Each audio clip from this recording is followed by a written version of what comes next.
What do you consume on a daily basis?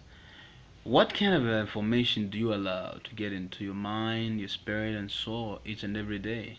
Are you a person that is careless with what they allow to get into their mind? You have to understand that what gets into your mental factor is very important.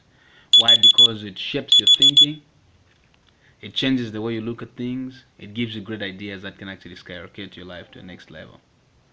So you have to decide what kind of things you pour into your mental factor each and every day, because it is the great ideas that you feed on that can change your perspective of things.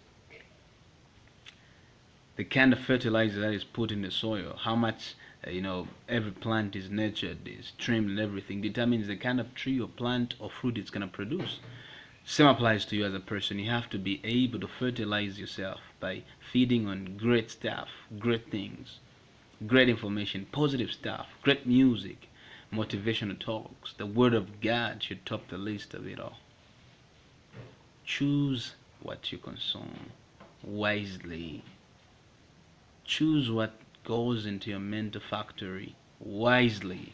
Don't be a careless listener. Be very selective. Don't just allow any garbage to enter your mind. Be very selective. That's it.